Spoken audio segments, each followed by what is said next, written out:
आजच्या दिवसाची सुरुवात जरी रेग्युलर आणि रोजच्यासारखीच असली, रोजच्यासारखी म्हणजे सकाळी उठायचं, बाळाला शाळेत पाठवायचं, त्यानंतर आपली जिम, घरी आल्यानंतर फ्रेश व्हायचं, नाश्ता पाणी स्वयंपाक, आणि आता आपण नवीन काम धरले ना, डबे द्यायचं, त्याचं स्वयंपाक, हे सगळं जरी रेग्युलर असलं तरीसुद्धा आजचा दिवस रेग्युलर नाही आहे. आज खूप खास दिवस आहे. आपल्या सगळ्यांचे स्पेशल वन, आपले लाडके गणपती बाप्पा यांचा हॅपी बर्थडे आहे आज. काव्याची शाळा आणि आपलं घर यामधल्या अंतरात 2 मोठी गणपतीची मंदिर लागतात. मग तिथे आज भरपूर गर्दी असणार असं समजून 10-15 मिनटं लवकर निघाले घरातून. बऱ्यापैकी गर्दी होती, पण मंदिरात, रस्त्यांवर नाही.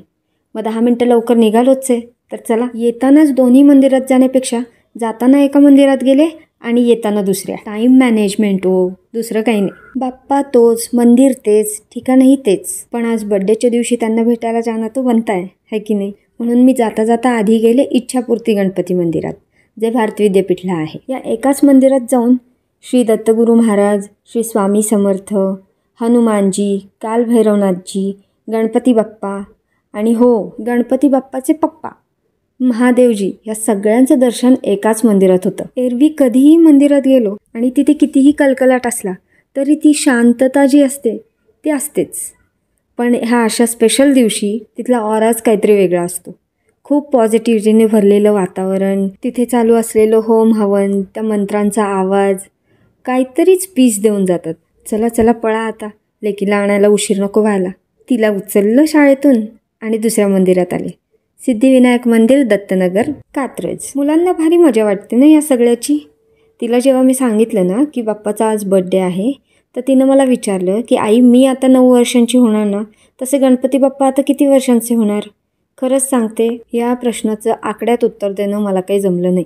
मी तिला एवढंच सांगितलं, बाळा ते बाप्पा आहेत ना, त्यांना काही वय असत नाही असं सांगितलं. होपफुली तिला ते पटलं असावं किंवा कळलं असावं की आईला याचं उत्तर माहिती नाही. या अशा स्पेशल दिवशी मंदिरांमध्ये इतकी गर्दी असते ना, तेव्हा असं वाटतं की बाप्पा तर रोज तिथंच आहे, मग आजच का जायचं आहे? एरवी पण जाऊच शकतो ना आपण त्यांना भेटायला.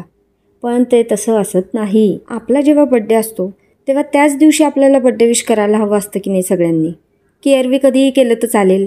नाहीच ना, तसंच असतं हे. तिथून घरी आलो. आज जरा 10 मिनटं उशीर होणारच होता. आल्या आल्या गरमागरम चपात्या केल्या, 2 डबे भरले आणि दादाला बोलवून घेतलं डबे घ्यायला. आज बाप्पाचा बड्डे आहे म्हणल्यावर काव्या राणी आपली काय शांत बसणार आहे? तिनं बघा किती सुंदर गिफ्ट बनवलं. चला आता आपली पाळी, चला आपण पण बाप्पासाठी काहीतरी बनवूया छान, त्यांच्या आवडीचं. मस्त ओल्या नारळाचे मोदक.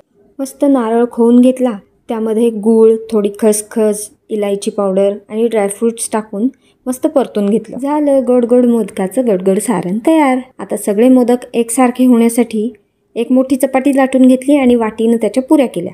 आणि ही आपली मोठी ताई, हिनं सगळे मोदक बनवले आणि तळले सुद्धा तिनंच. आता याचं क्रेडिट तर तिला जाणं बनतंय, हो ना? झाली रेडी बाप्पाची फेवरेट डिश. आणि दुसरीकडे बनवलं होतं पनीरची भाजी, मसाले भात आणि चपाती. एका ताटात मोदक आणि एका ताटात नैवेद्य, असे दोन्ही नैवेद्य भरून बाप्पाला दाखवला आणि पुन्हा एकदा बाप्पाला हॅपी बर्थडे विश केलं. तुझी साथ अशीच कायम आमच्यासोबत राहू देत असा आशीर्वाद मागितला आणि खूप छान गेला आजचा दिवस. असे नवनवीन व्हिडिओज बघण्यासाठी चॅनलला नक्की सबस्क्राईब करा. पुन्हा भेटूया, बाय.